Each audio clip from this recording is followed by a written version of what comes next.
Tasmai Shri Gurave Namaha.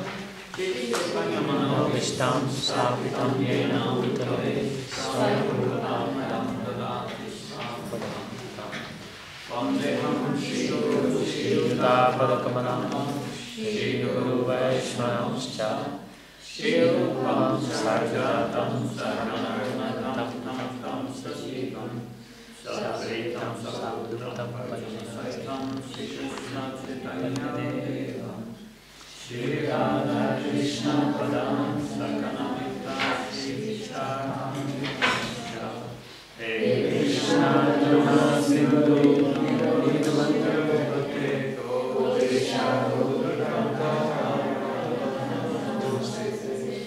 Tapakakam Radhe Vrindavanishwari Krishna Devi Namamani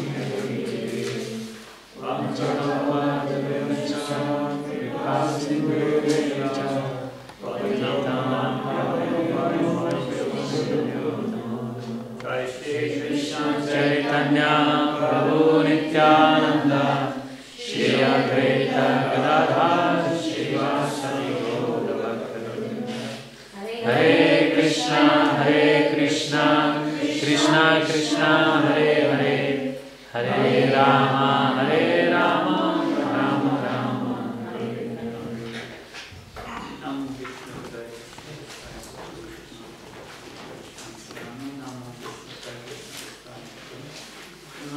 Bhakti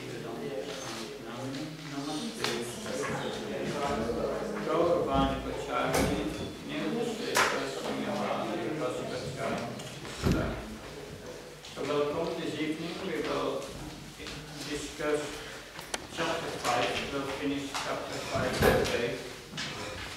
And the second section of the 5th chapter is from verses 10 to 20.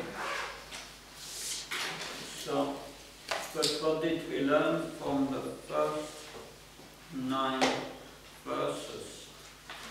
What was this about? Can I remember something? Renunciation of work. That's it. Well, it starts with Arjuna asking a question. Sannyasa Karma Yoga Nishkasakra Rupan. He's asking sannyasa.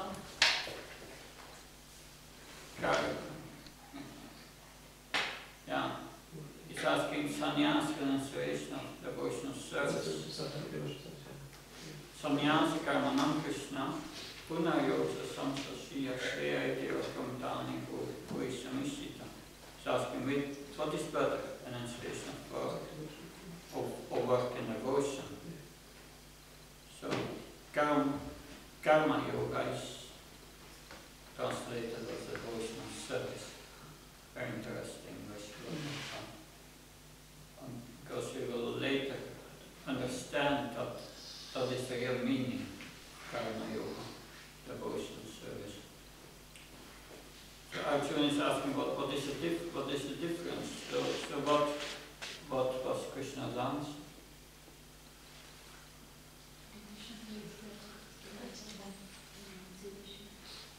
Yeah, it says Sannyasa Karma Yoga Nishkesha Karma Karma Sannyasa Karma Yoga. This is what it says. Both are good for liberation, Krishna says. But devotional service is better. So, and why is that? What's the reason? It's your consciousness. Your consciousness. That, yes, what is that consciousness? It's Yeya Sanitya Sannyasi Yunatvashi Kanishati. Nirtam Poimabo Sukam Banda Pramachati. When we neither hates nor desires the fruits of his activities, is really renounced. So, it's the consciousness in relation to the activities we do. That is a consciousness of renunciation, but it's action in a renounced mood that Krishna says, Sankhya Yoga Pitakala Pradivanti Napamnata Ekam Apyasita Samyak Ekam Apyasita Samyak Ubayo Pinote Phalam. Krishna says again, both Sankhya and Yoga, they are both good for liberation. They lead both to liberation.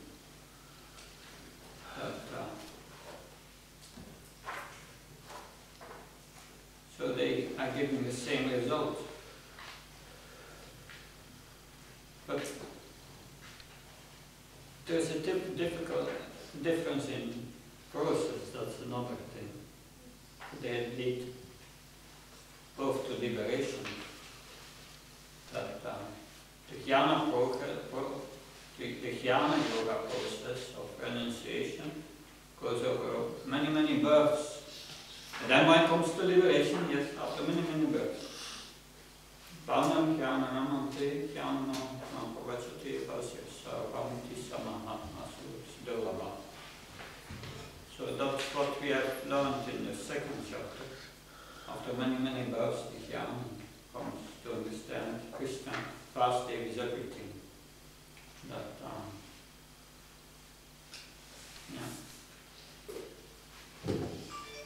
So, that Sankhya Prapyatami Yoga, no, that's Sankhya Yoga Vitakala. That's the previous verse, but then the next verse, first one. Yat Sankhya Prapyatestanam Tat Yoga Abhigamati Ekam Sankham Yoga Cha Yat Sa Sapasati. Says the position reached by this analytical study of the material world and devotional service, the position is the same. Why is that? The jnana finds, who renounces, he comes to the conclusion, Vasudeva, Krishna is the root of everything. And the devotee has already long accepted Krishna is the root of everything. So the position is the same. But the jnani, he tries to renounce. He says, with this I'm trying to understand I'm not this body. I'm a spirit soul. So he becomes detached from what he is not. Detached.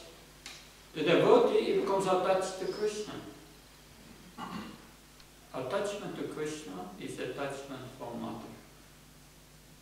What do you think is the most easy? I think so. That's more easy. And that's what Krishna says in the next verse. Yeah, he says,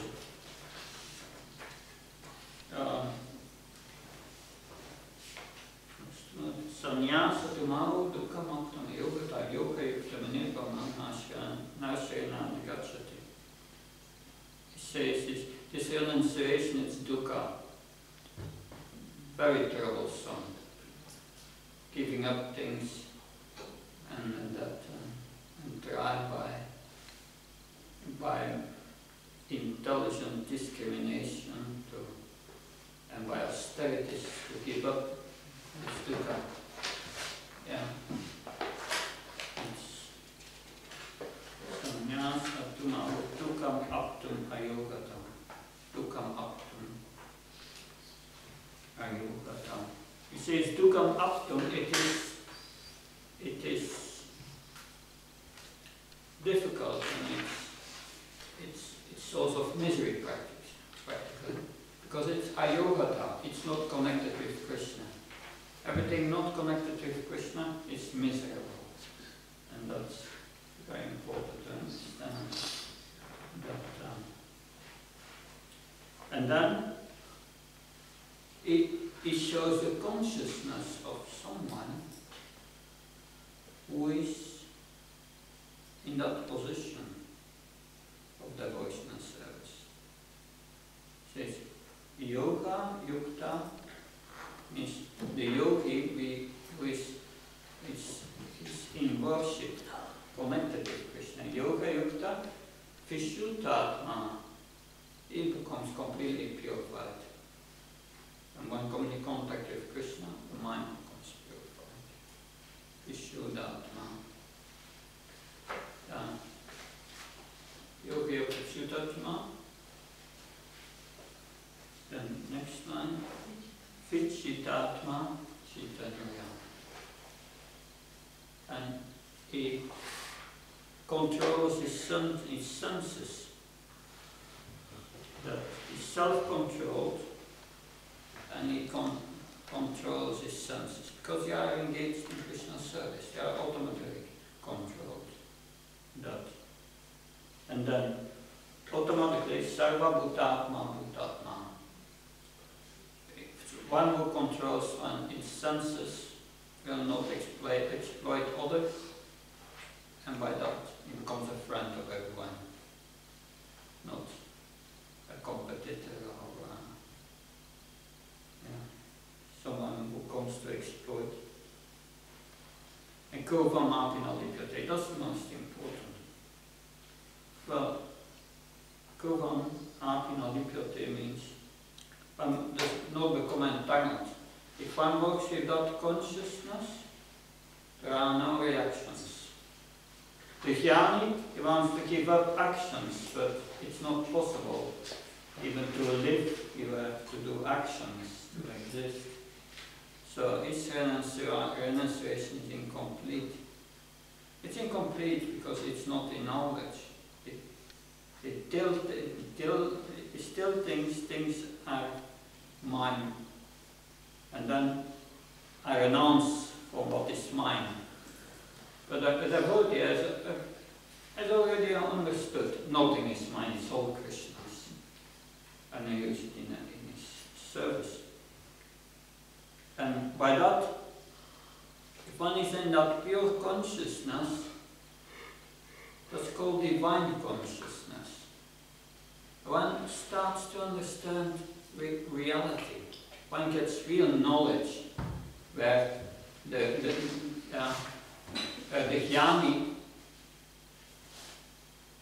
if he attains liberation, he can come to that knowledge, but the devotee is acting in that knowledge. Naiva kinchit karomite yuktamayeta tattvavid vasans prishans prishans shlisham. Yeah.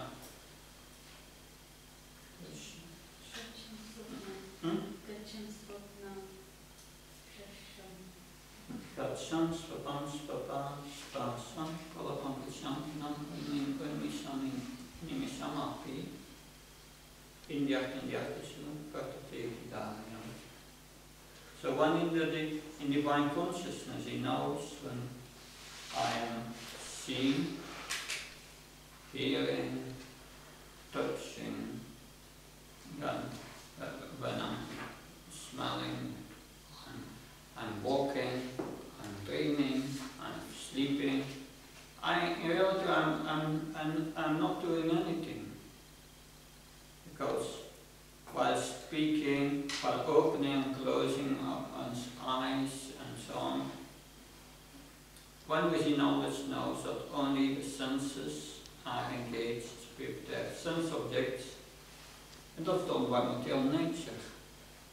And I, the soul, am completely aloof from that. That's a very high knowledge to come to that point. That's one who is in spiritual consciousness. That, because in the 13th chapter, verse 30,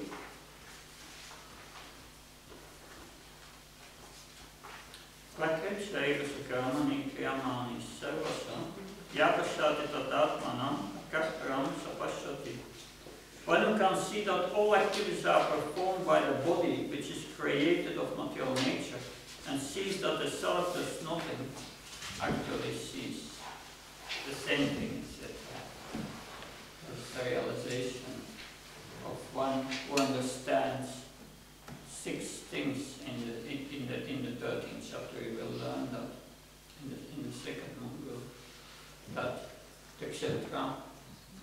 that's the body. Kshatraya, the knower of the body, which is the super soul, and we, the soul. That, and then, have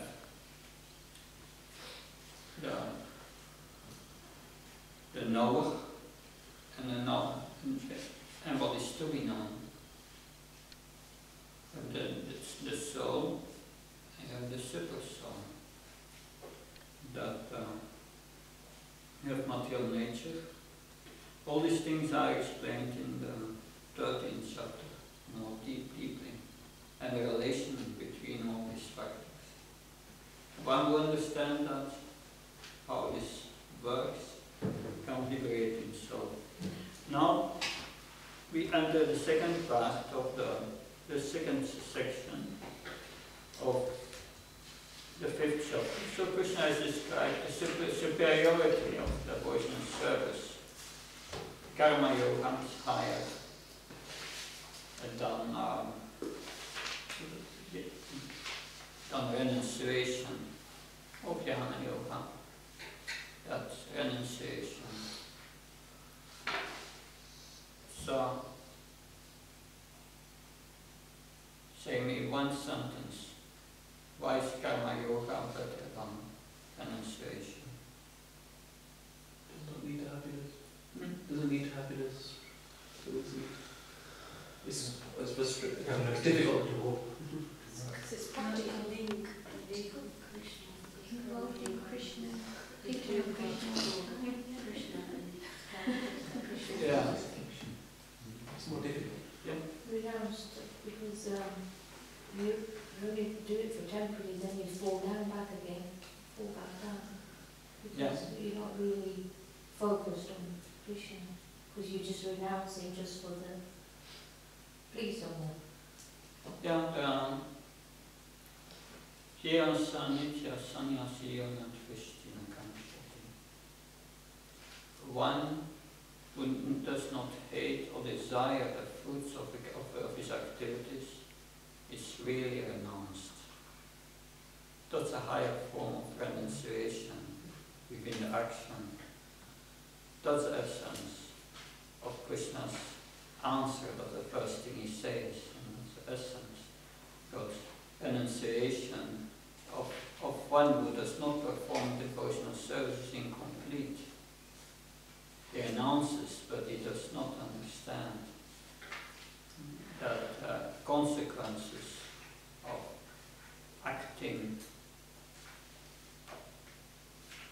action, that the soul is by nature active. Krishna has explained in the 3rd chapter, you remember that? He said to you, you must even work to maintain your body. The soul is by nature active. So it's also the one who announces he cannot be free from reactions. Only devotional service, acting in devotional service with complete knowledge, frees one from reactions. It's not by doing nothing, you don't have to get reactions. Doing nothing is still something. Yeah, right. It is true. And that's so the consciousness of acting for Krishna is perfect renunciation. That time. So, but what's important now is that by hearing that, we must understand that the soul, the spirit soul, is incompatible with material nature. That, so, and therefore,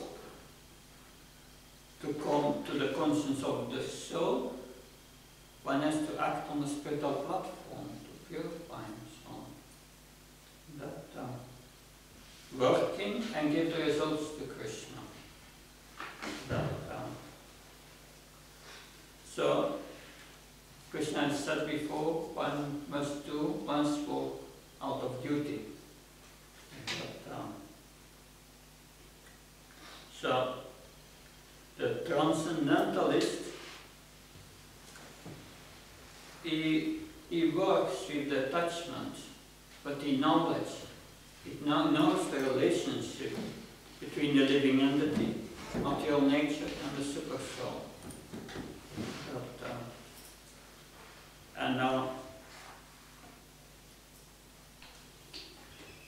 Because it may appear that the material nature is the cause of everything that's going on. As we said before, one in divine consciousness, he sees that material nature works. So one may say material nature is the cause. It's wrong. Because why does material nature work? Because we push the button by our desire, therefore it's working. That's we will learn in this section. That who is responsible. So when the living entity desires to enjoy matter, is responsible. Everything done not in Krishna consciousness has reactions and is sinful. Because forgetting Krishna means thinking, I'm mine, automatically. If you think, if you see a house, a beautiful house, somewhere, you will not think it's mine. It has a proprietor. Right? The devotee sees everything in the world and knows this belongs to Krishna. And Krishna makes it work. Wonderful. That like this Brahman he saw, this cobbler he saw, he said to Narada Muni, our Lord is so wonderful, he can do anything, he's unlimited. In a banyan tree you have produces thousands of seeds. It's a huge tree. And then in each seed has the potency to create again a banyan tree. It produces so many seeds. It's inconceivable that So the devotee sees Krishna in everything in this world.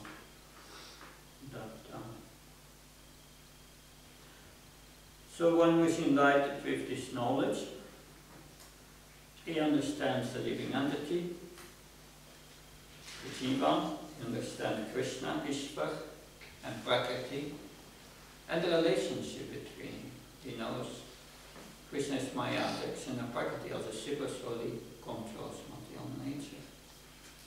But he conducts that control because the living entity desires to enjoy that.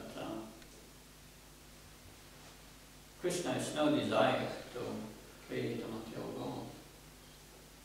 Why did he create a material world? For living entities to fulfill their desires.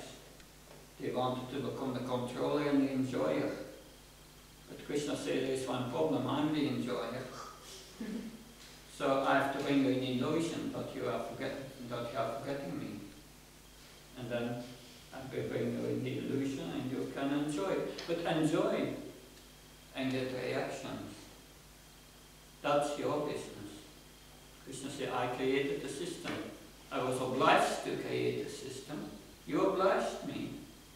Because you wanted to become like me. That's not possible.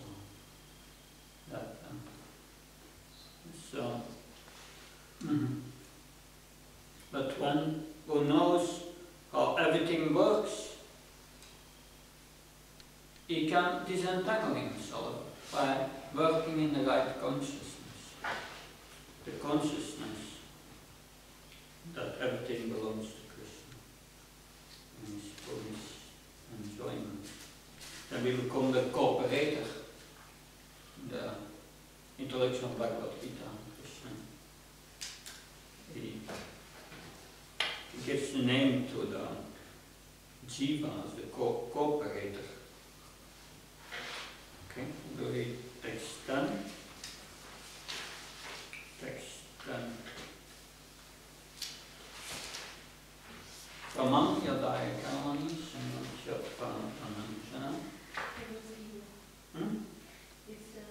Shantam Kyatva Karotiva. Lipyate Sapapena. Patma Patam Ivam Asam. When it performs its duty without attachment, turning the results into the Lord is unaffected by the sinful action, as a lotus fruit leaf is untouched by water. Srila Prabhupada, in a lecture in New York in 66, the example is given here of the leaf of the lotus flower, which, although it is in the water, has no connection with the water. Not a drop of water will stay there, although it is in the huge mass of water. Waves are going over it, and the water is always moving. But that particular leaf of the lotus flower has no connection with the water. Similarly, with all upheavals of this material world, one who is Krishna conscious is oblivious to such disturbances. Vishvam Purnam Sukhayati. Vishvam Purnam Sukhayati. Everyone is afflicted, but a man who is in Krishna consciousness will not be affected. Krishna consciousness is the antiseptic. If there is an epidemic in the city, a person who has taken the vaccine will not be affected. Similarly, this Krishna consciousness is the antiseptic method to free one from the contamination of this material world. So, lipyate nasa papena. Krishna conscious person is not affected by the contamination of the material world. Yes.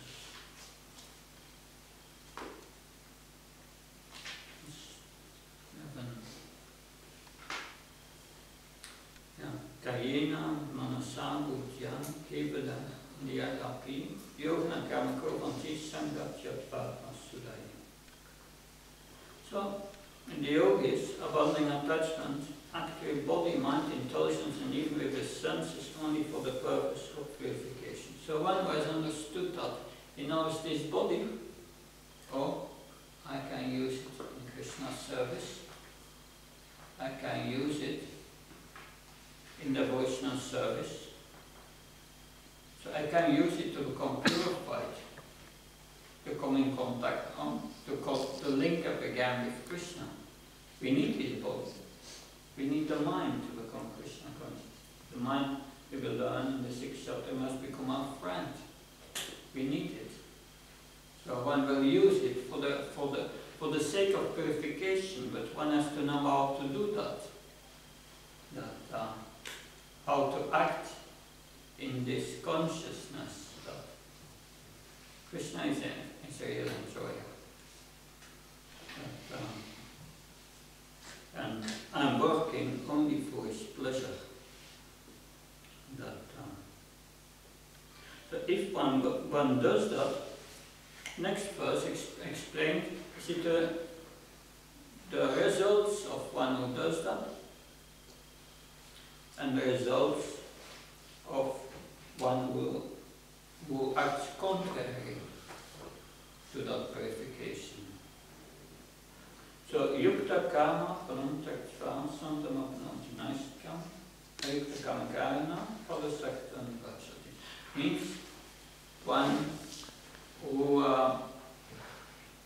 yukta kama parantaktva, one who is engaged in work in the Vaishnava service, he gives up the fruits of his activities because he gives them to Krishna.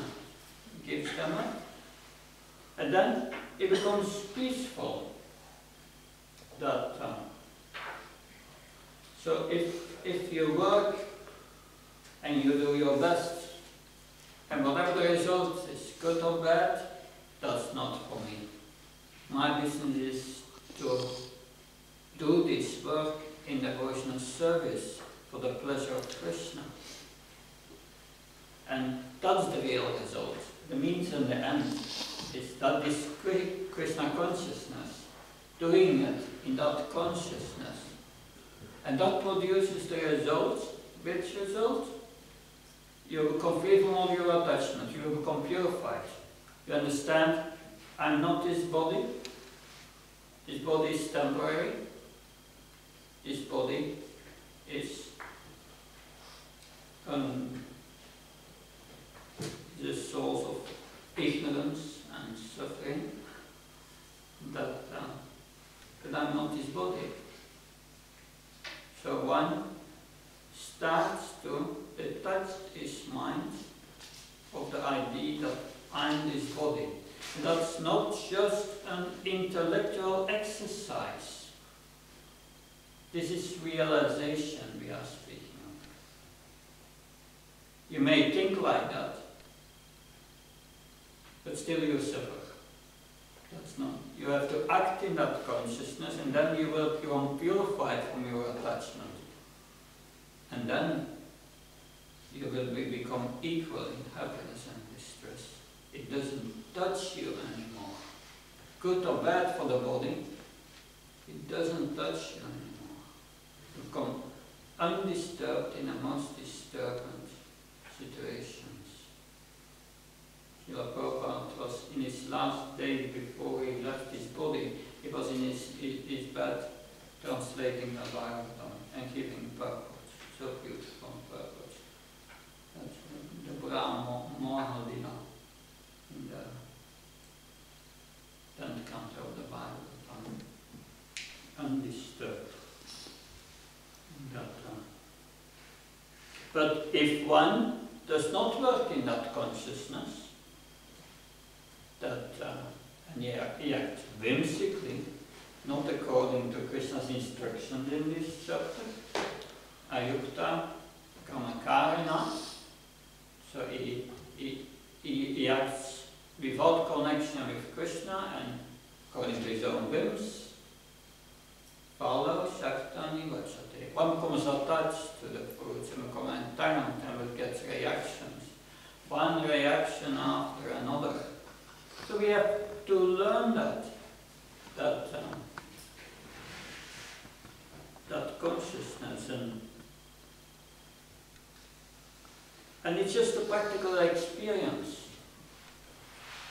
Those who are engaged in devotional service, those who surrender completely to Srila Prabhupada's mission, they become happy. This bright-faced, always so happy.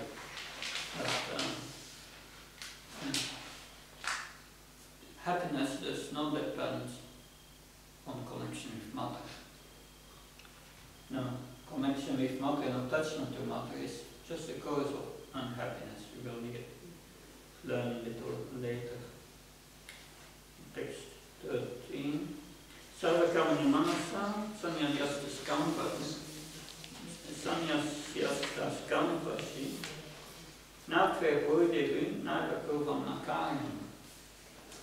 When an embodied living being controls his nature and mentally renounced all actions, he resides happily in the city of the nine gates, neither working nor causing work to be done.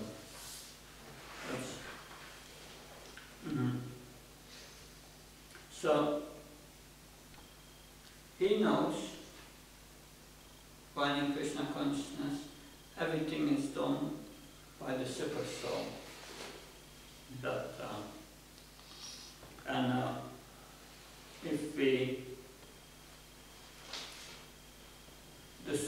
If we are in pure Krishna consciousness, we are in contact with the super soul, and we understand the desire of the super soul, and we act according to that desire. That's Krishna consciousness. Srila Prabhupada said, I did not write these books. Krishna wrote these books. So probably sometimes I was reading my books and I was surprised. Why did I write that? No, Krishna wrote it. Srila Prabhupada said, who will read his own books? Interesting. But that's Krishna consciousness. If one is completely pure, one has direct contact with Krishna in the heart and acts according to these instructions. That's what Krishna wants to do and instructs. But now our material covering, it's in the way, is false ego. That I'm such a person, this and that. But by acting in Krishna consciousness, one becomes wholly purified and comes in contact with the super soul and acting according to the super soul, desire of the super soul, we become as free as Krishna. Krishna is not attached to anything in this world. He is equal to everyone, good and bad, so-called. He's not affected by these things. We are also spiritual. We are also not affected by these things, but our contaminated consciousness, which just make us identifying with this body. That's the problem. The Krishna conscious person has decided, manasa, by the mind. Determination comes to the mind, and his determination is manasa asti sukham vashi. He has decided to work only for Krishna consciousness. Therefore his happiness is under his own control. He doesn't have to seek happiness externally. His happiness is controlled by himself. Just like a rich man is sitting in his room and everything is happening. Similarly, the soul who is of one who is in pure consciousness, Krishna consciousness, is aloof from this material world, and everything is happening by Krishna consciousness. Text 14. Nakar Kitpana Karni Yogasyachi Sachivaho Nakarma Falasatyoga Prabhas to Bhakti. I'll read the translation in the purple. The embodied spirit master of the city of his body does not create activities, nor does he induce people to act, nor does he create the fruits of action. All this is enacted by the modes of material nature. Living entity, as will be explained in the 7th chapter, is one of the energies or nature of the Supreme Lord, but is distinct from matter, which is another nature called inferior of the Lord. Somehow, the superior nature, the living entity, has been in contact with material nature since time immemorial. The temporary body or material dwelling place which he obtains is the cause of varieties of activities and the result of reactions. Living in such a conditional atmosphere, one suffers the results of the activities of the body by identifying himself in ignorance with the body. It is ignorance acquired from time immemorial that is the cause of body suffering and distress. As soon as the living entity becomes aloof from the activities of the body, it becomes free from the reactions as well. As long as in the city of the body, he appears to be the master of it, but actually is neither its proprietor nor controller of its actions and reactions.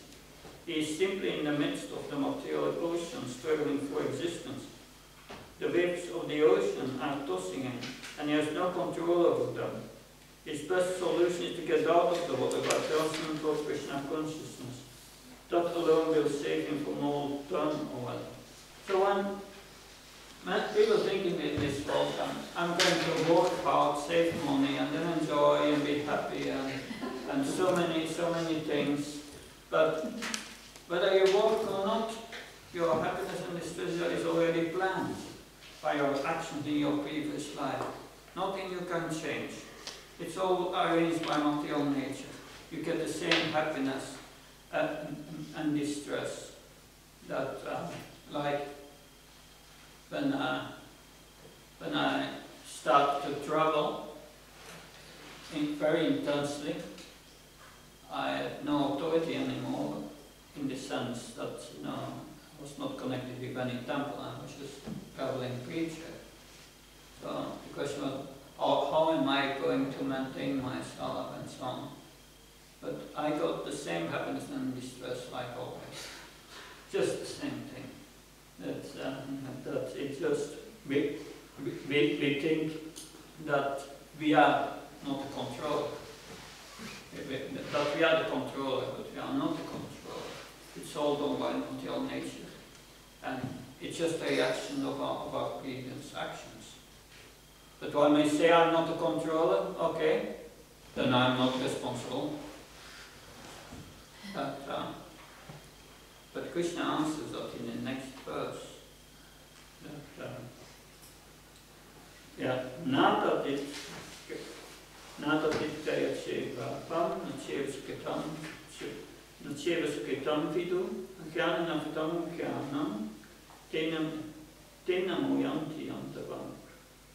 Nor does the Supreme Lord assume anyone sinful or pious activities.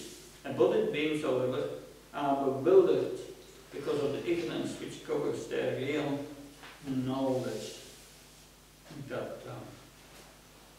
So, the living entity desires that without desire we become liberated or we become conditioned.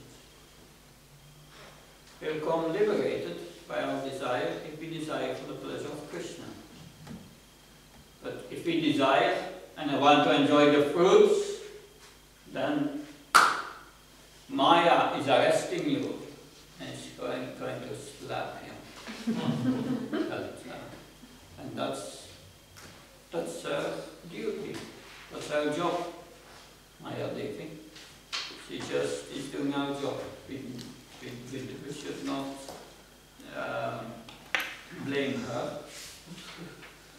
She's just taking care of the prison house of the material world. And conditioned soul is the prison. But when you act in Krishna consciousness, immediately you become free from the prison. Immediately. That by acting on the liberated platform, even if you are not pure in heart yet, but you act only purely for the pleasure of Krishna or for the pleasure of the spiritual master.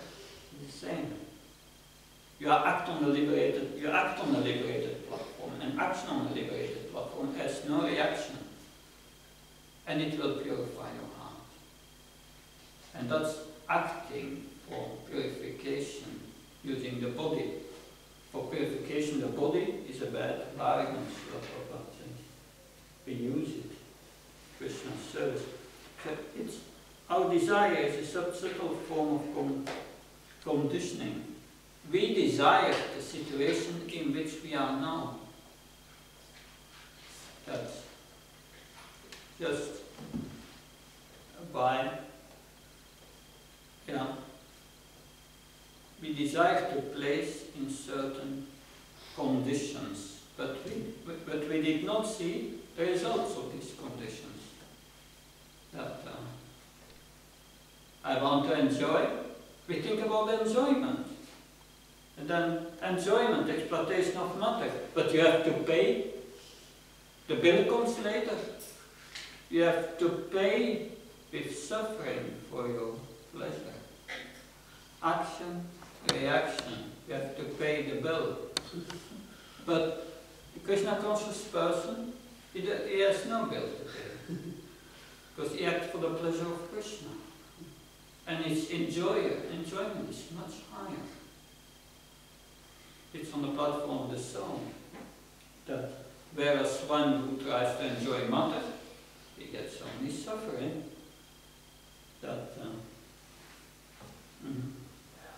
But we have the capacity to desire what we want. Krishna does not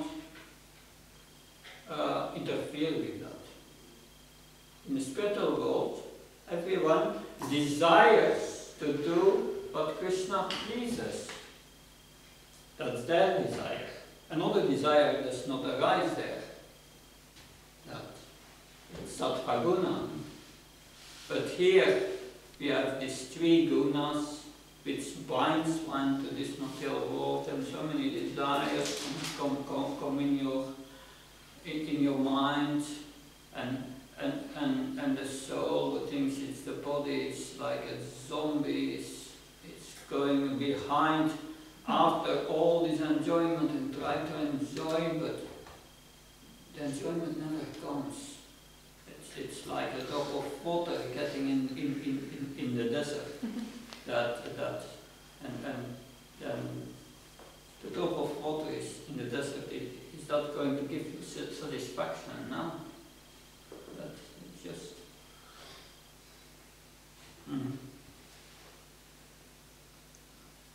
Yeah. So we become aloof from the activities of the body.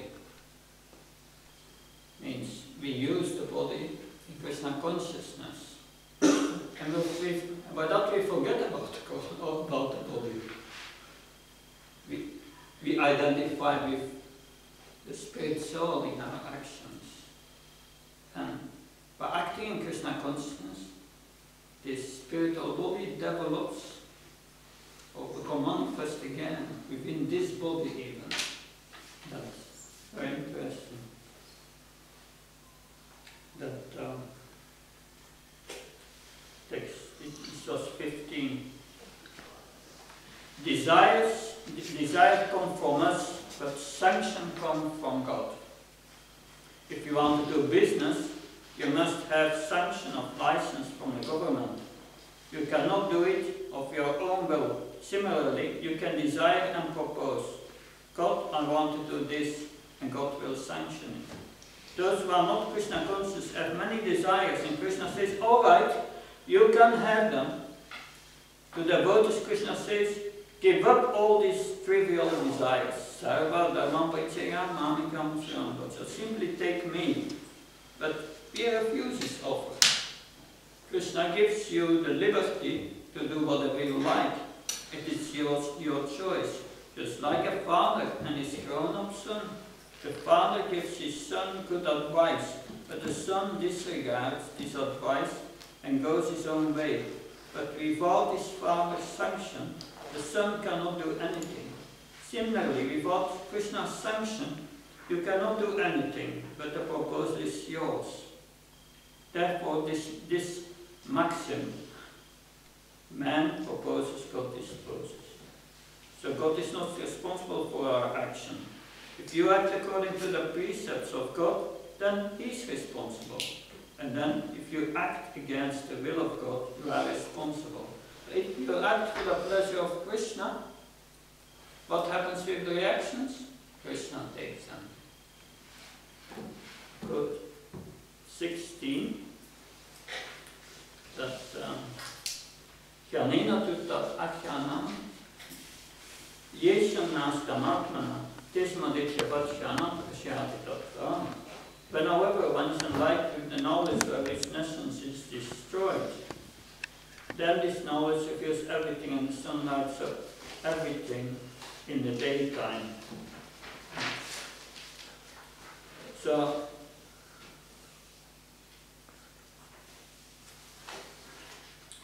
we can have this knowledge of our relationship between Krishna.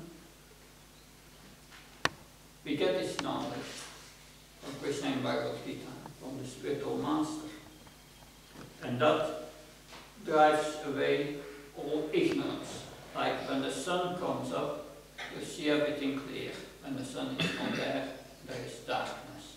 So it's like becoming Krishna conscious becomes like waking up from a dream. What is this dream? That's the dream which started with birth and will end with death, the life of the body. One wakes up from that and you understand, oh, it's just a dream, this body. And the reactions and actions and reactions in this material world. It's an experience we have as a soul because we identify with it. We go to the drama. But if we lose this body, it's just we change costume. It's nothing very important. But we use it to become free from this identification of the body. So when in Krishna consciousness, he sees things as they are. And Now, that's 17, yeah.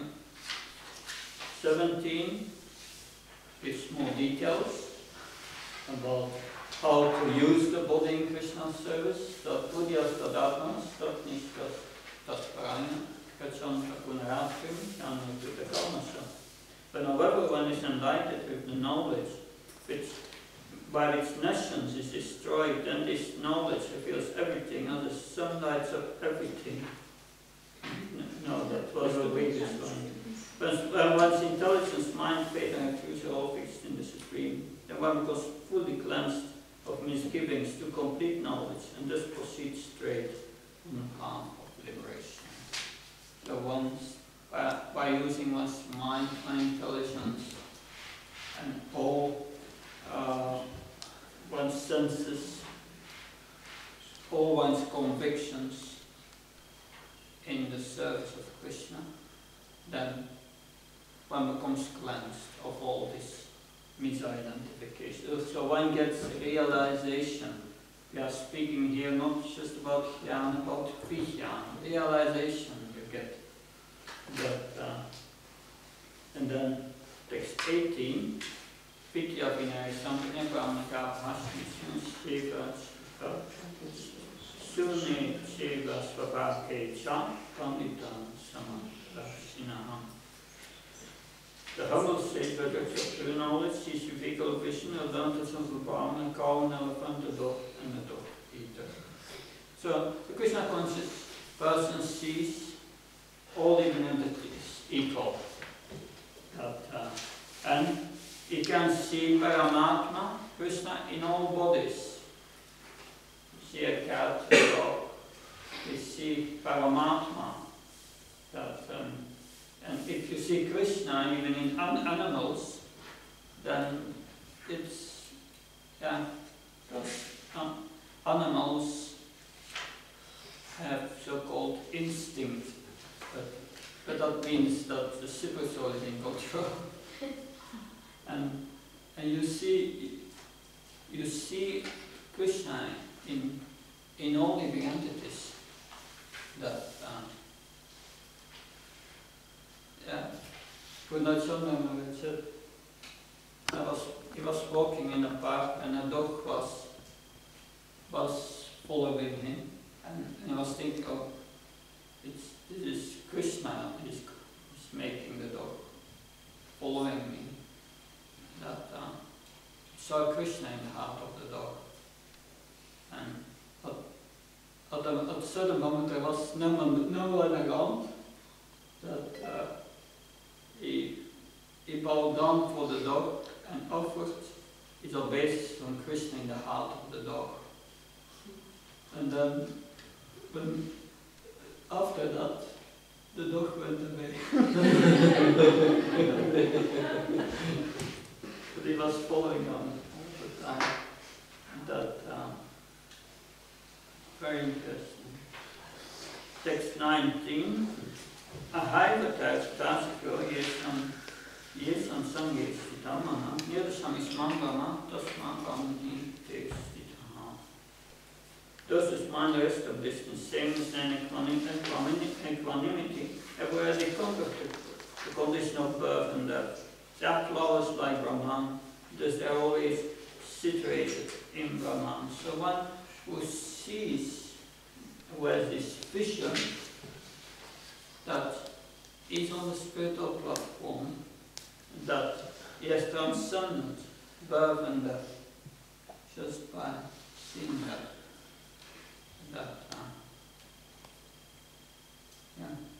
Book distributors, they try to distribute books, and while trying to give a book to someone, internally they pray to Krishna in the heart of that person. Inspire him to read the book.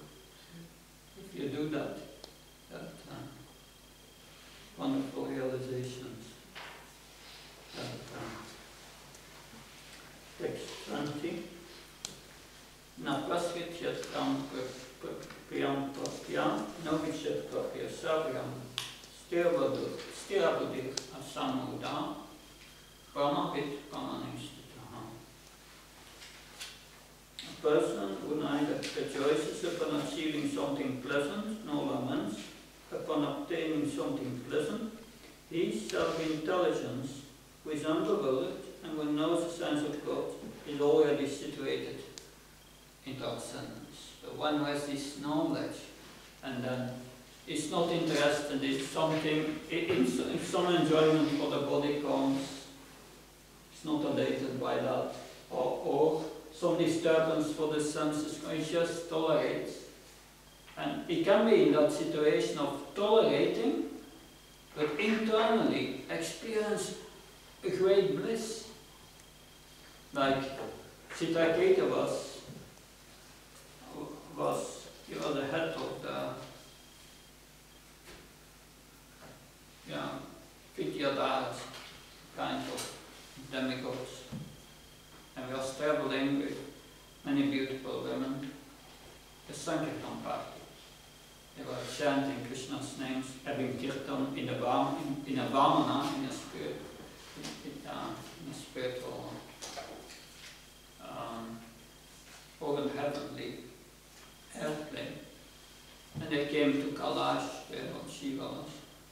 Anyway, it's a whole story, but Chitaketi, he was cursed by Parvati to become a demon in his next life.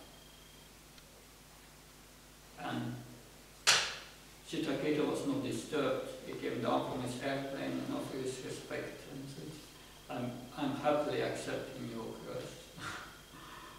and Parvati said to Lord Shiva, I curse him and he's even not disturbed. But then Lord Shiva explains, yes, he's a pure devotee, and explains about the situation, and then... Yeah, the fight Lord, is it the same? It takes a as the demon fights Lord Indra. Yeah, but then he was cursed to become a demon in his next life. After hearing the explanation of Lord Shiva, so Sati Parvati became embarrassed.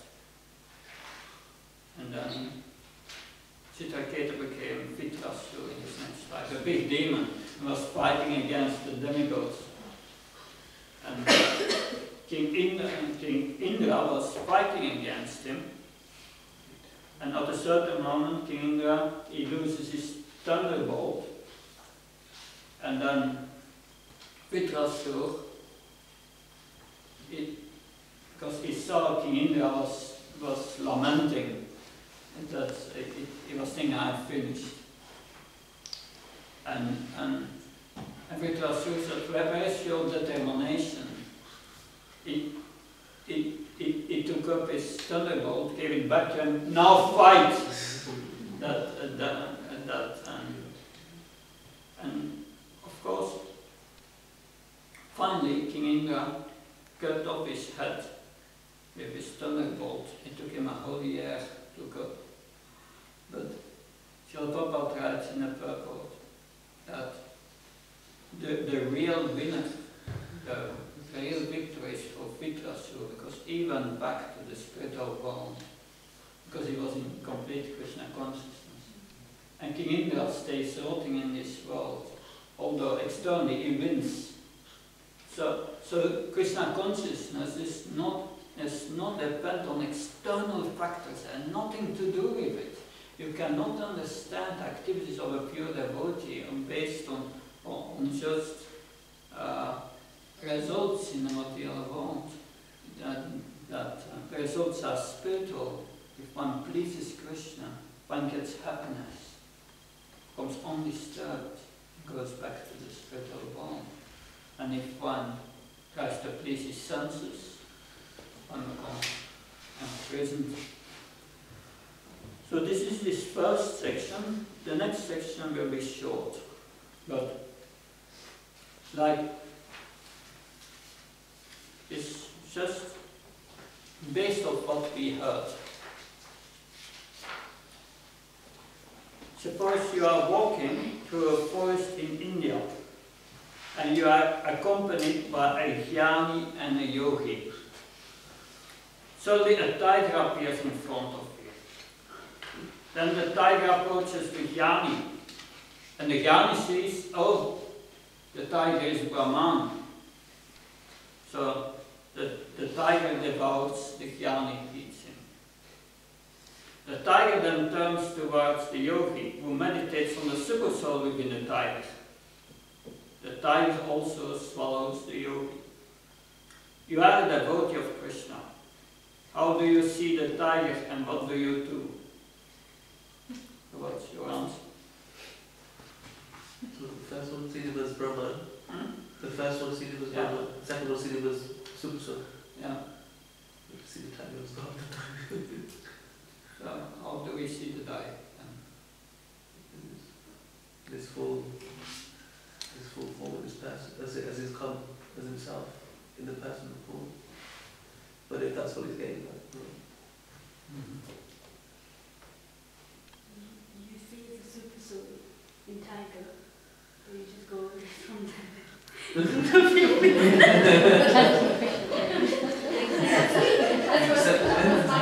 You see the super soul and you see how the super soul gives reactions.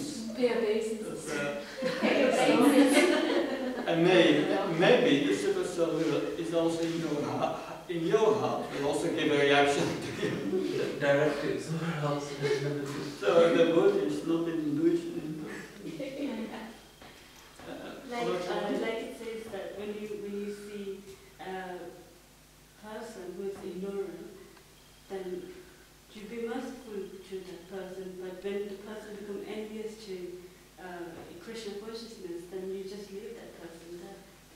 Yeah, and you avoid them. Avoid them. The same thing you do, just be tiger. Yeah, right. Nice.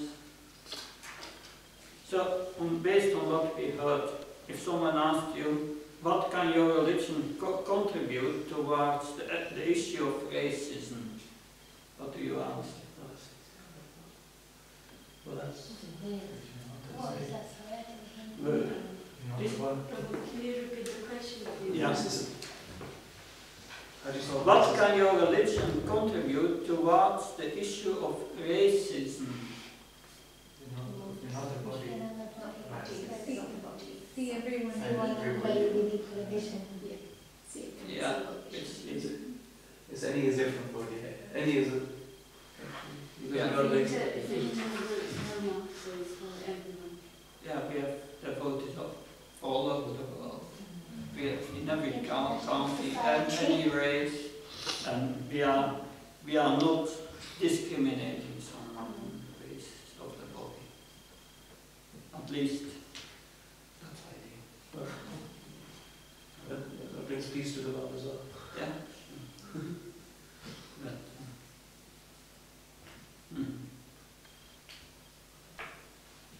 Okay. So we go to the next lesson.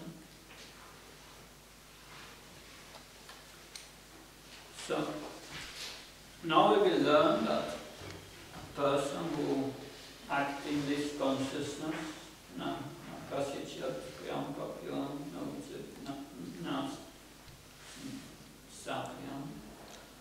that one who is equal in happiness and distress, and that a person who acts with this understanding, super soul, is in everyone's heart, and gives the reactions of the actions of the people, and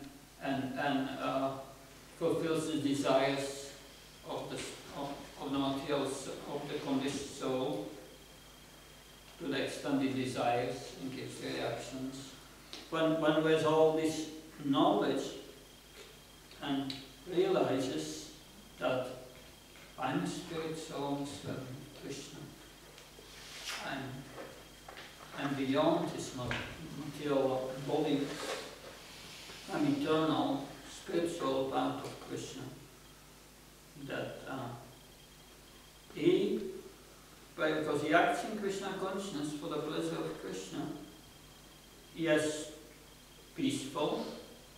Not only peaceful, he becomes joyful. So if someone is spiritual advanced, is it difficult to recognize? No, it's always joyful. He never laments. He never criticizes anyone. That's not his business.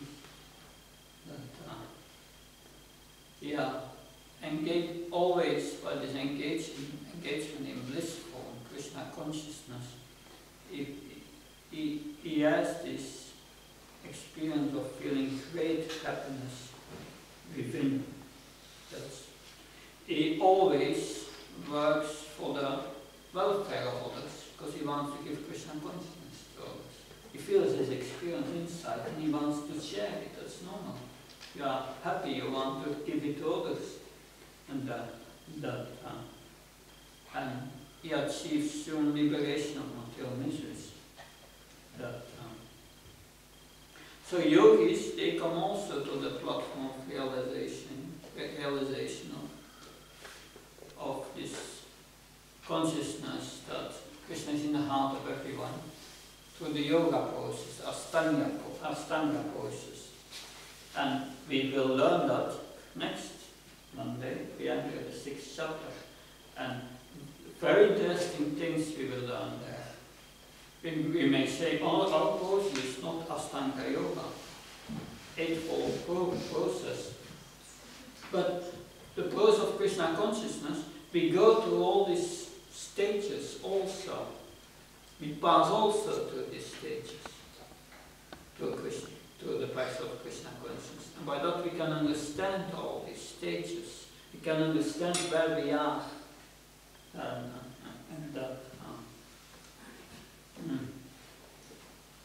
Because at the end of this chapter, Krishna will introduce the Dhyana Yoga or the Ashtanga Yoga process. And at the end of the chapter, he establishes the peace formula. A lot of fighting in this world now, that they don't know the peace formula. They think this is my land, this is for my enjoyment, and someone is trying to take me away. Let us fight. It's just ignorance. Yeah, here just for a moment, and they use their time for fighting with each other about something what is not worth for fighting. The body is not worth to fight for. They lose it. So we use in Krishna consciousness that so this fighting is not for us. Interesting in Ukraine, I'm in contact with the devotees there, and all the devotees in the east of Ukraine, they come to Kiev, yeah, and a few hundred devotees there.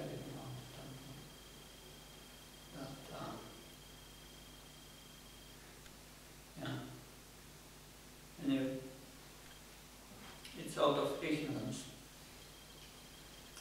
Now this 5th chapter, here, text 21.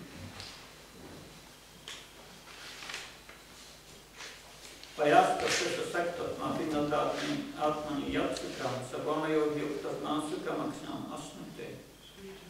Such liberated person is not attracted to material sense pleasure, but is always in trance, enjoying the pleasure within. In this way, the self-realized person enjoys unlimited happiness, for he concentrates on the Supreme. Purport. Shri Yamunacharya, a great devotee in Krishna consciousness, said, Yat avadi mama sheta Krishna paravinde navam navarasam damam yatam lamkamashit tadavati batas nari samgami smaryamani avati mukha vikara shustam nistipanam sam. Since I've been engaged in the transcendental loving service of Krishna, realizing ever new pleasure,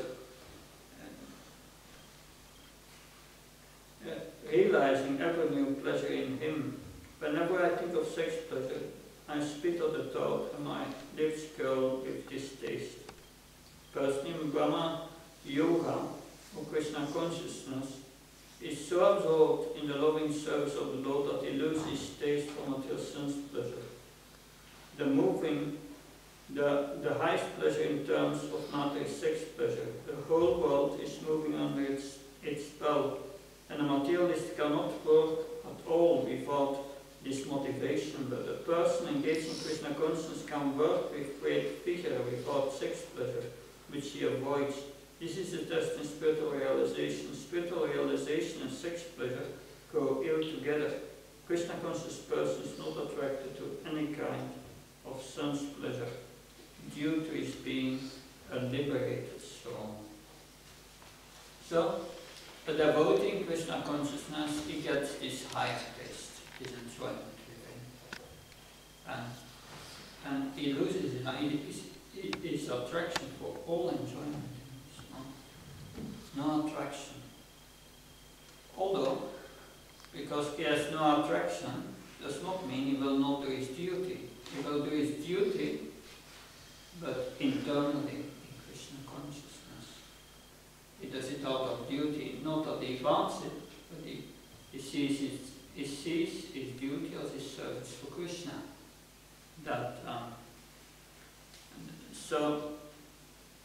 And he enjoys unlimited happiness and is not interested in this lower,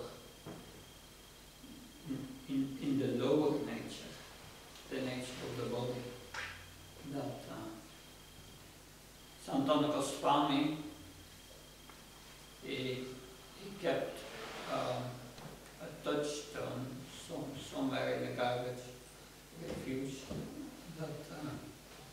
Then a man found it, and he said he took it, and then later he was thinking, why is Sanatan Goswami keeping that with the garbage, in his garbage? Why?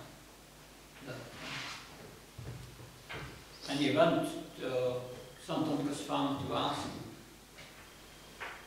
And Sanatan Goswami said, oh, this touchstone, you throw it in the river and I will give you something better.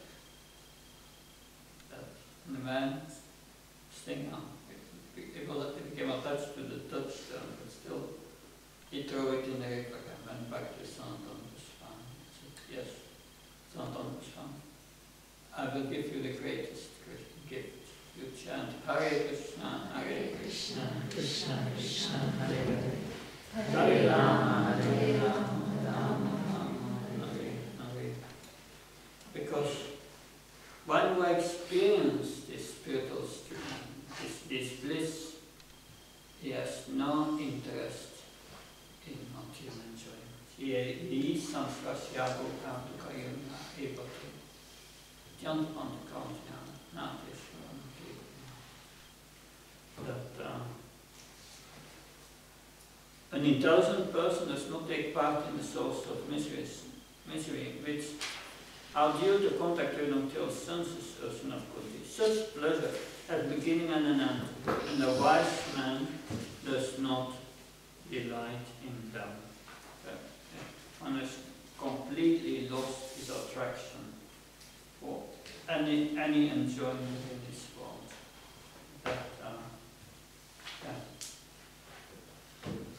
But this verse is also very important for us, because a wise man understands that engagement in material activities is a cause of suffering. It's a cause of suffering. You have to endeavor for the happiness, work hard, it's already suffering. And then when the so-called enjoyment comes, it doesn't give really the satisfaction what you expected. In the beginning of the 80s, I was working in a travel agency, and so people were working a whole year, and then vacation, that's their enjoyment. But still, so many complaints come in. I have to deal with the complaints. so much frustration. But it did not expect, did not give the expected result. And yes. The Eastern Sociable enjoyment which is derived from the senses brings misery. Dukkha jonaya means that in the future I'll have to suffer for that. Therefore, sense control is essential. Material happiness is derived from the senses. And it's clearly stated here that dukkha yonaya, the mother of all miseries. Srila Prabhupada translated this verse in the beginning. It says, the intelligent man, one who is intelligent. That when with intelligence, he knows if I act on a material platform, then I get reactions. When with this knowledge, he must be responsible and act according to this knowledge. That's a very important point. Intelligence. So the Krishna conscious person is intelligent. He understands everything belongs to Krishna. He understands. The yogi does not understand that everything belongs to Krishna. The jnani does not understand. He thinks everything is Brahman. But Brahman is just an aspect of Krishna. That if you don't see Krishna as a person, it's very difficult. That's explained in the 12th chapter. Now text 23. Saknotita vyastam paksheva mokshanam kapadam kamkodabam vikamsayukta sansikrina.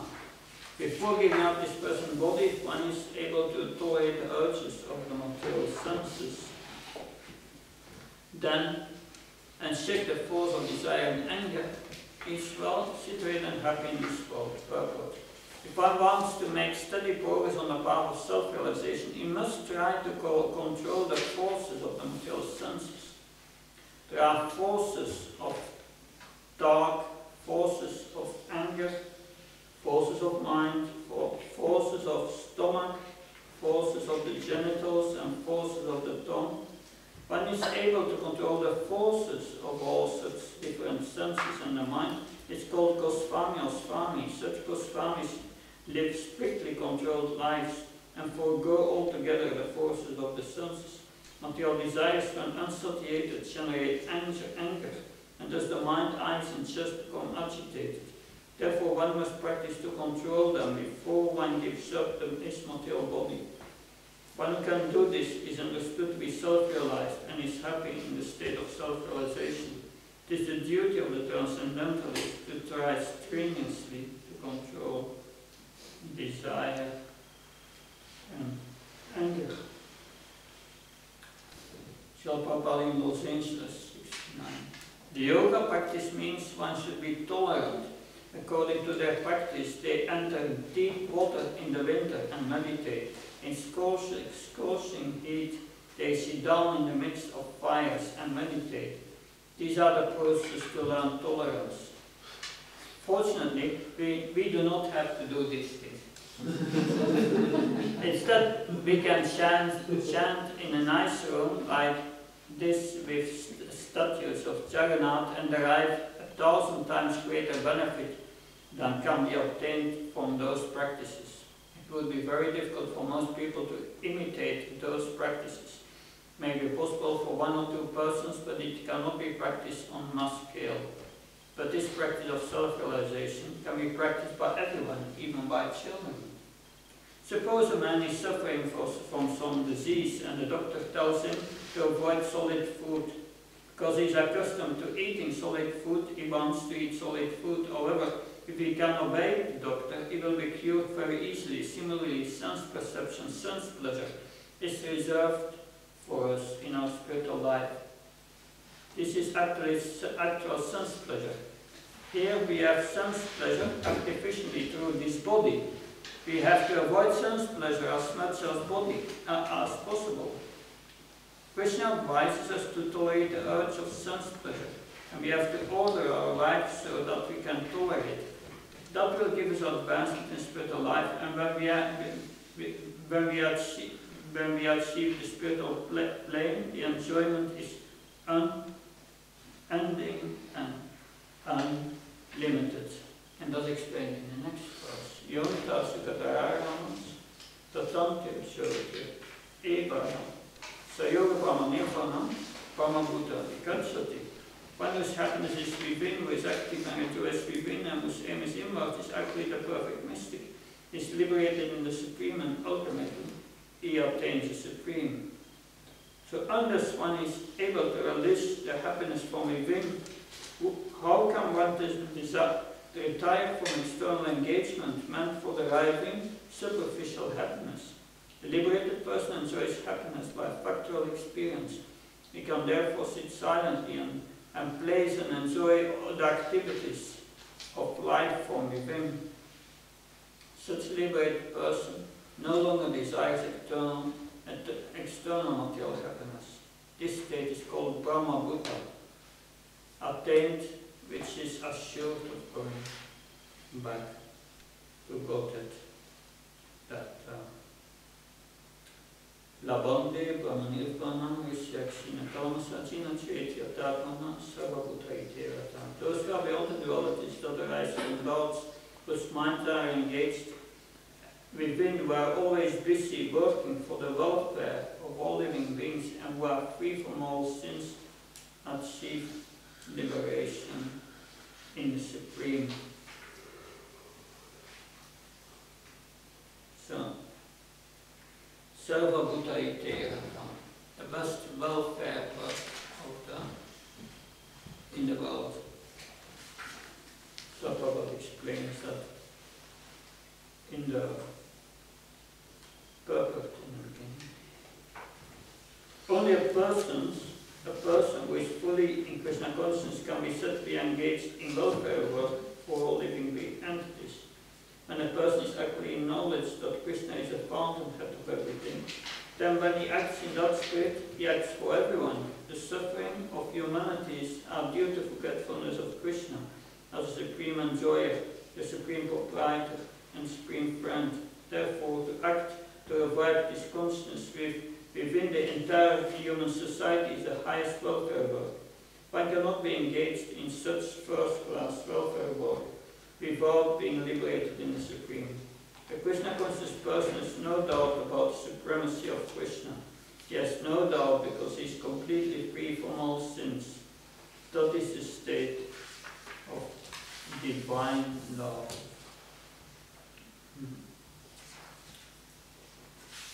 So people are suffering because they have forgotten Krishna and their relationship with him.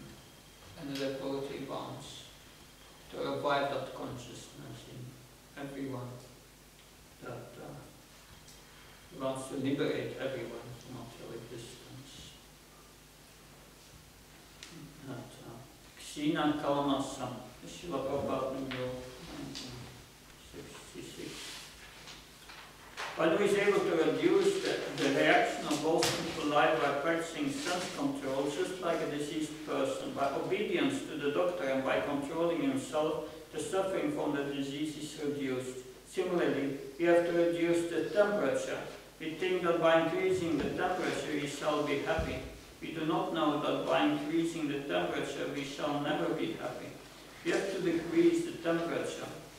There is a nice story I may have told you before of a rich householder whose wife and a maidservant were both sick. The gentleman called the doctor who treated both the patients. The doctor said, "Your wife has a temperature of 98 degrees, it's not serious, but your maidservant has a temperature of 104. She should be taken care of." The housewife became angry and told the doctor, "I'm the head of the family. I have a temperature of 98 only." And my mate said, well, at a temperature of 104, you are not a doctor. From 104 we want to go higher, and at 104 death will come. Modern civilization is raising the temperature. We have come to the point of 107 degrees, the atom bomb. We are prepared to kill ourselves. Increasing of the temperature of material enjoyment will never make one happy. We have to decrease the temperature. We have to come to the point of 97 degrees, not 107 degrees. Nee. Kamakole vimuktana yatnam yatashesam abhitodam nirvanam faktate viditatnam. Those who are free from anger and all material desires, who are self-realized, self-disciplined, and confident that for perfection are assured liberation in the very near future. Go read the last paragraph. The fish brings up its offspring simply by looking at them. The tortoise brings up its offspring simply by meditation. Eggs of the tortoise are let on the land, and the tortoise meditates on the eggs while in the water.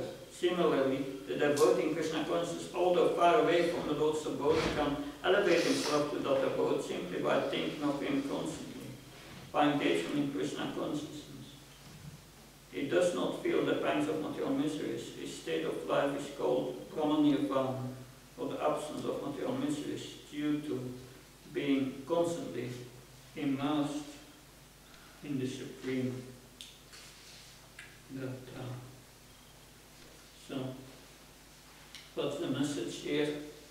I think always of Krishna. We go to Krishna. Very simple.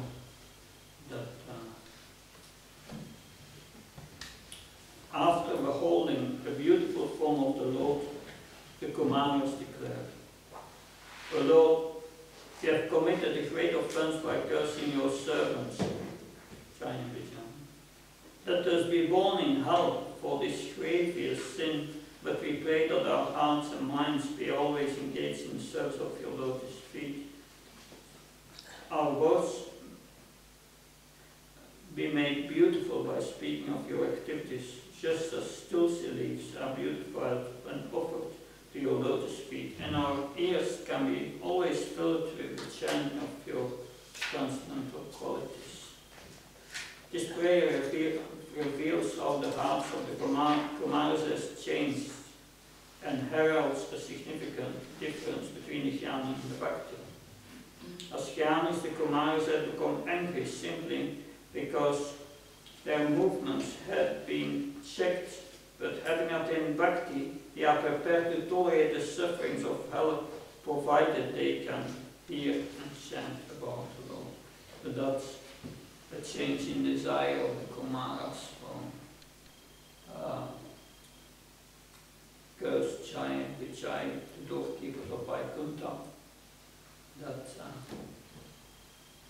It's a very interesting story, many details, and a lot of important points to be learned in Krishna consciousness. Of course, we can't go into that now. But the main point is that the Kumaras were embodiment of spiritual processes of liberation, impersonal liberation. But they got to the point of liberation, but that's not sufficient for self-realization. So when they came in contact with Lord Narayan at the gate of Vaikuntha, immediately their mind changed and they came to the level of self-realization, and they understood devotional service is the real transcendental activity, and they became purified. And by that purification, once you have tasted Krishna consciousness, once you come to the level of nectar devotion, you learn to Ashakti, attachment to Krishna, then you feel this bliss and you never want to forget him anymore, because you are in spiritual world, they are not thinking of coming back here. They are too busy engaged in this blissful experience, and there's nothing to desire anymore. Even that we will see in the next chapter, Krishna will speak about the realizations of the yogis. There it will mention if they come to samadhi, they come to a point that they don't desire anything anymore. They are completely in spiritual bliss, and nothing can shake their bliss anymore. And they become naturally very attracted to hearing, to this state of samadhi, this ecstatic state.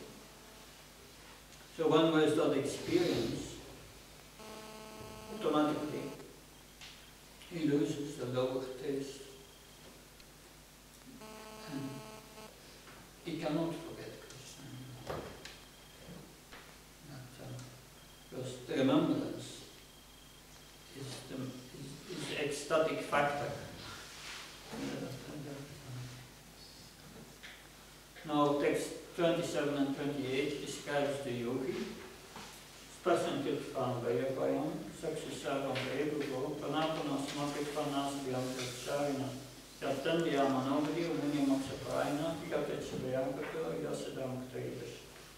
Shutting out all external sense objects, keeping the eyes and vision concentrated between the two eyebrows, suspending the inwards and outward breaths within the nostrils, and thus controlling the mind, sense, and intelligence.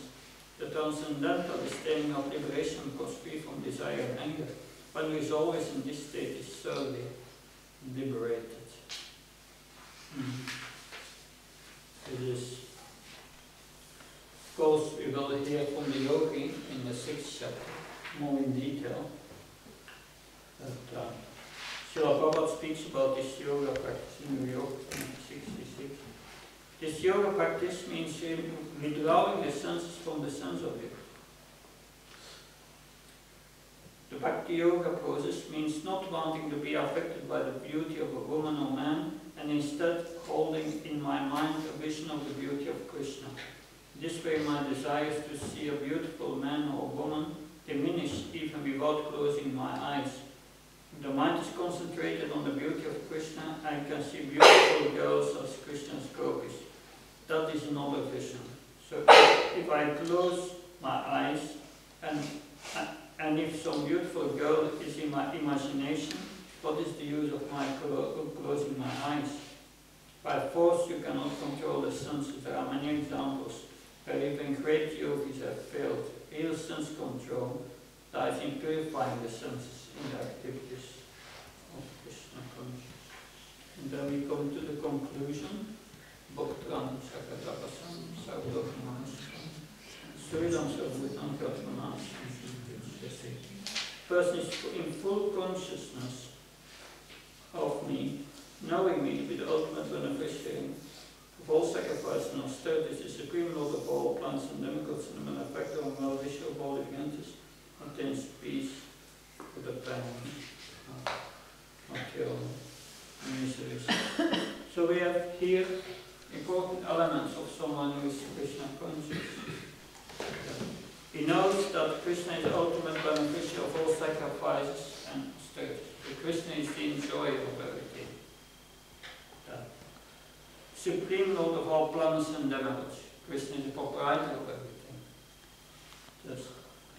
He's the well-wisher of all living entities, our best friend.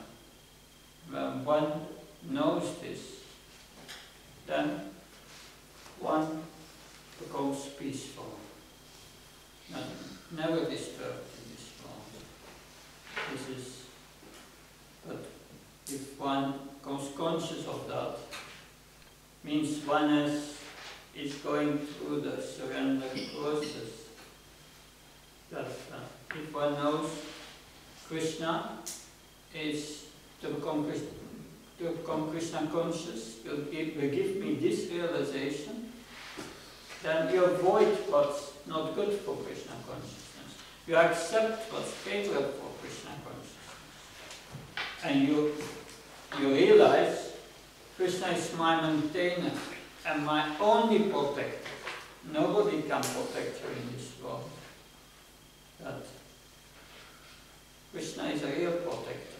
You will hear Ananya Sindhyantaman Yechana Parapastite Sanityabhuktam Yogaksenam Brahman. Yogaksenam, Kshemam means protection. In that verse Krishna says that if one always thinks of me unavoidable devotion, then I protect what he has and I give him all what he lacks.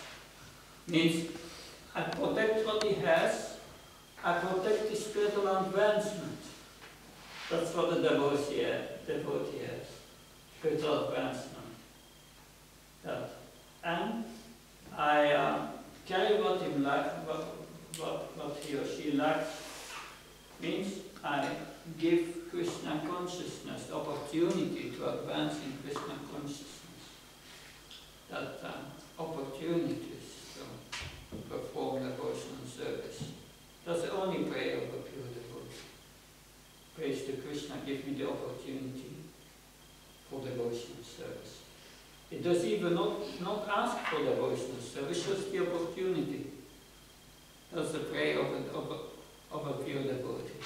He does not ask anything for the body. That is the consciousness of a pure devotee. And one attains that consciousness. One attains this consciousness as this realization. And we will see that the yogi will also come to this intimate relationship with the Supreme Lord. But this realization is partial. That because Krishna is not only in the heart of everyone, he's there as a super soul. It's also in every atom, and he's everything that exists at the same time. The whole creation, everything, material spiritual worlds is within Krishna. And at the same time he's a transcendental person. That, like we explained in the 9th chapter, this Yogam Aishvaram, this mystic power of Krishna, is not to be understood by logic, only by Ananya Bhakti. So, this is the 5th chapter. The 5th chapter, I will conclude with it, because in the last purport, Srila Prabhupada gives like a summary of this 5th chapter. The 5th chapter is a practical explanation of Krishna consciousness, generally known as Karma Yoga. But it's practical, because we have learned what it means to act in Krishna consciousness here. That how to act in this knowledge that Krishna is the supreme proprietor.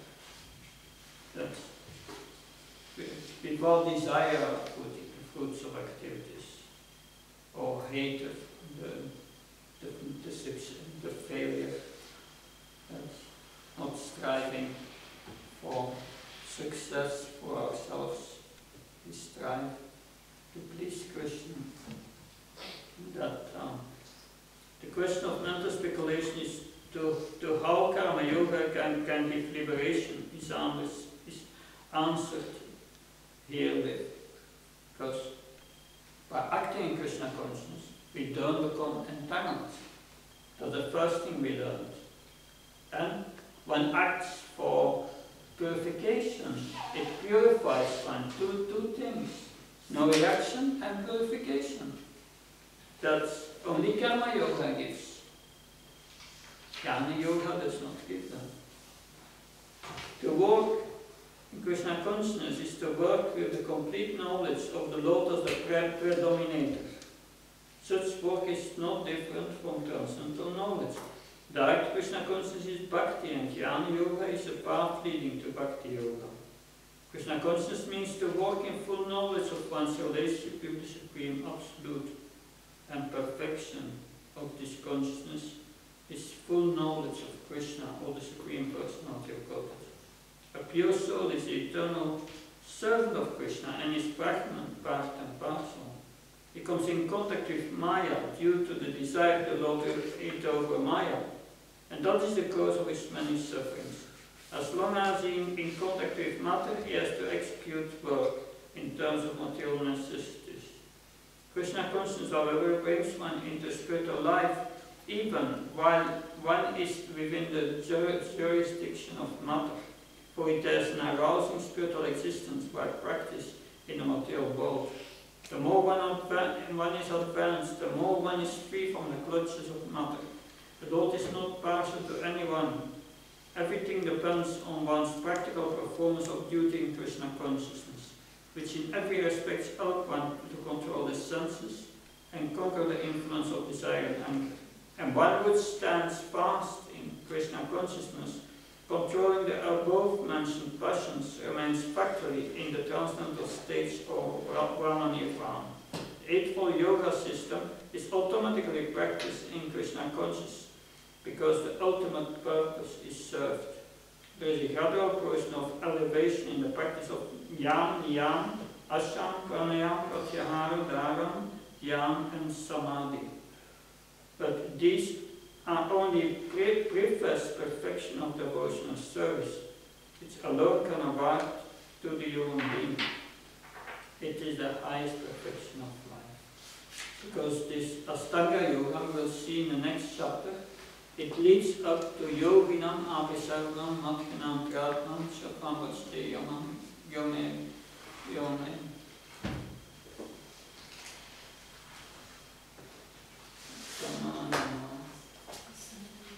Sami, Yukta, anyway, the highest yogi is one who is always intimately united in love with Krishna within the heart. But still, that is not the highest realization. That is only the introduction to, or the preface, Srila Prabhupada, to Krishna consciousness. Because Krishna is not only in the heart of everyone, he's beyond that. In every atom, and he's seen his transcendental abode everywhere. So, now three features of the absolute truth: Brahman, Paramatma, and Bhagavan. The Jnani, that's Brahman realization, and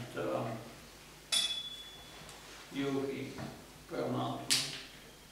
But the devotees, Bhagavan realization, which include Brahman and Paramatma realization.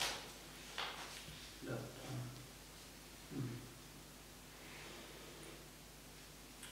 So,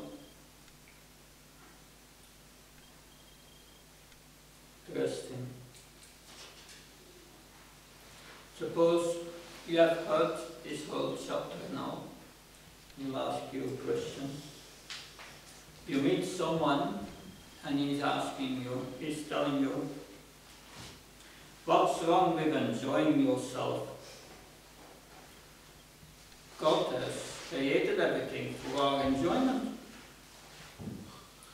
You became only a devotee of Krishna because you were such frustrated.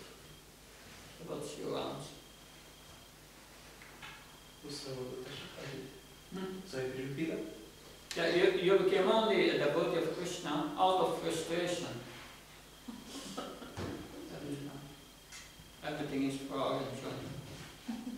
What's your answer?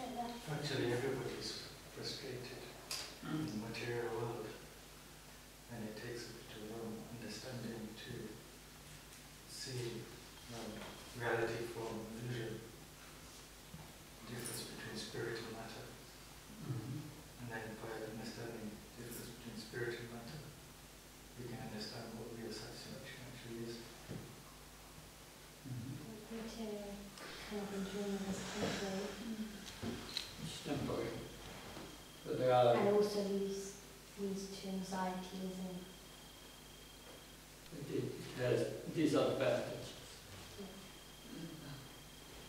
Good point. Every action has a reaction. Oh, that's a heavy one.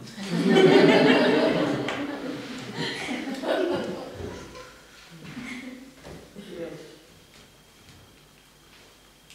We are responsible for our actions. And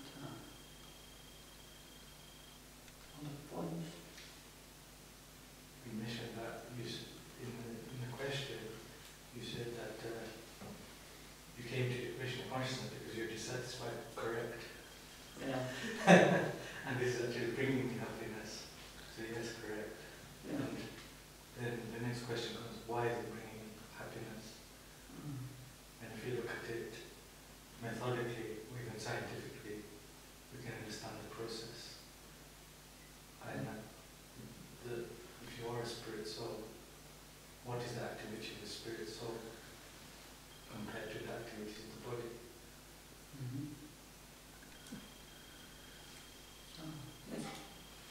When the evidence is out there, the people who are enjoying, they're not happy anyway. Okay. Same if you try, and the devotees overall, they're happier anyway. So that's the proof. The proof Isn't it?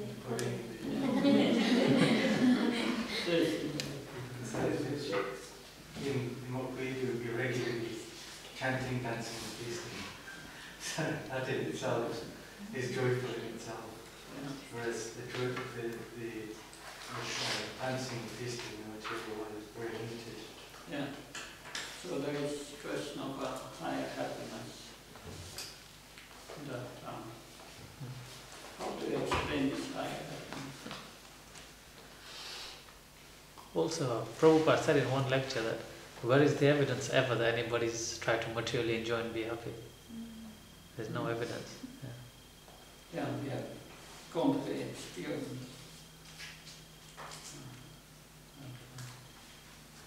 Yeah. I forgot one thing.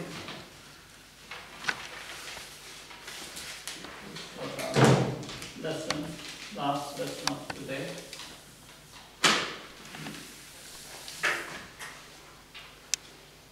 So, material pleasures, these were the disadvantages. Source of misery, temporary. That a liberated person enjoys pleasure within, so that's also a good argument. That this is external enjoyment,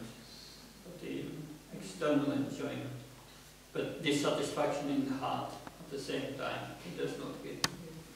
But this, we are speaking here about internal enjoyment, and that brings one aloof from the external situation. That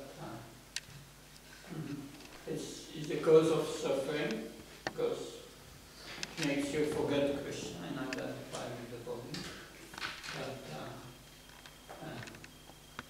But it's an easy process, but just have to think of Krishna and we go back to the spiritual world. That it's easy when we learn always to act on what liberates, but then it becomes easy. Before coming to that, it's a gradual process, and in the beginning of the next chapter, that will be the point, that we cannot jump to the highest platform. First, you have to do karma yoga work, Krishna.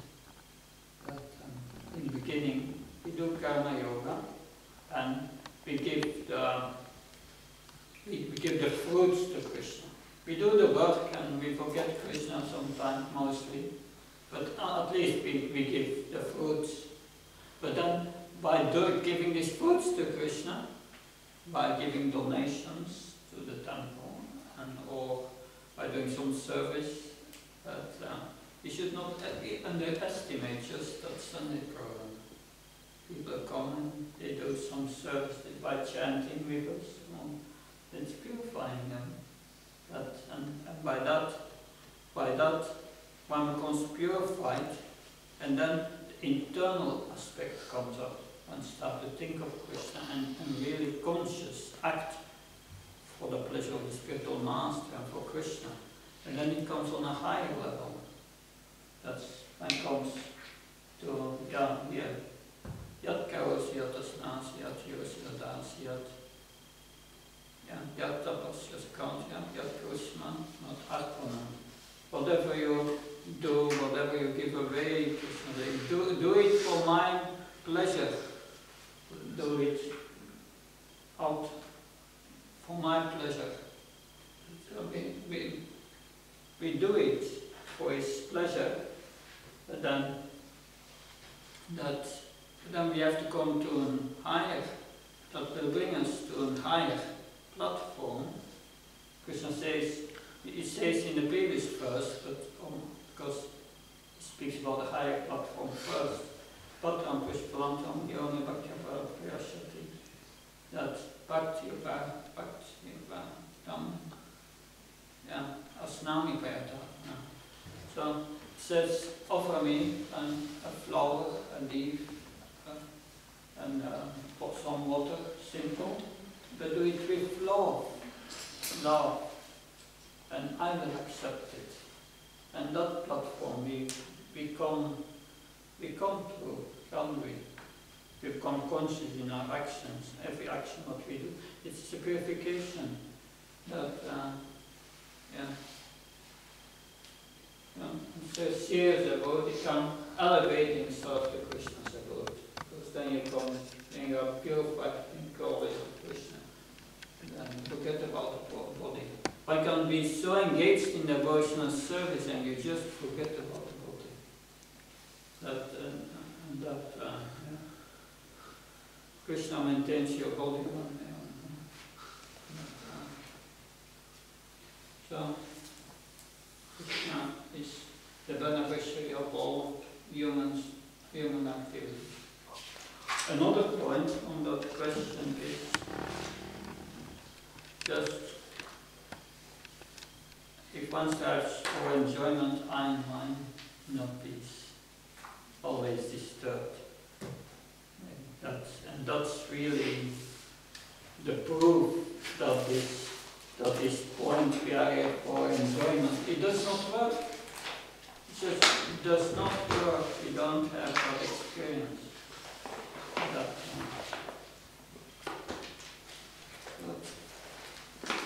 Thank you very much.